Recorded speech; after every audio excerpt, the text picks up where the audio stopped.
اور انسان انفرادی اعمال سے بھی ترقی کرتا ہے، نفلی کام اس کے لیے، تاکہ دکھاوے سے بچے، ریاکاری سے بچے۔ اللہ نے یہ راتیں بھی بنائی۔ یہ شعبان کی 15ویں رات، حضور نے فرمایا اذا کانت لیلۃ النصف من شعبان، رات شعبان کی 15ویں رات آئے، نصف شعبان، قوموا لیلہا وصوموا نہارہا، تم رات کو قیام کرو، انفرادی طور پر، ذاتی طور پر، اکیلے اکیلے عبادت کرو۔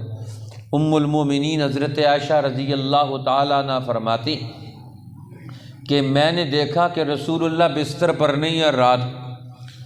تو میں دیکھا کہ نکل کر چلے گئے، میں بھی پیچھے پیچھے،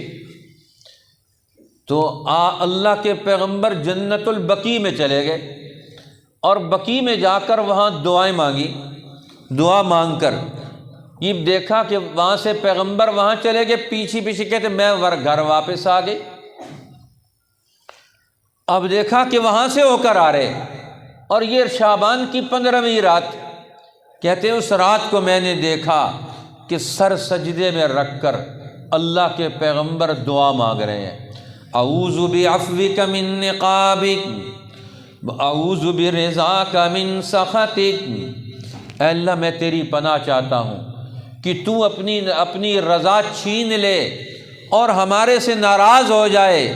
میں تیری پناہ میں آنا چاہتا ہوں، اعوذ برضاک من سخطک،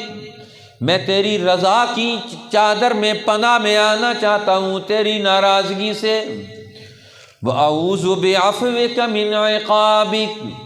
اور میں تیری پناہ میں آنا چاہتا ہوں تیری معافی دینے سے، تیری سزا سے بچنا چاہتا ہوں، اور تیری عافیت کی پناہ لینا چاہتا ہوں، اپنی عافیت کی پناہ میں رکھ کر مجھے اپنے عذابوں سے بچا دے۔ سر سجدے میں رکھ کر دعا مانگ رہے ہیں،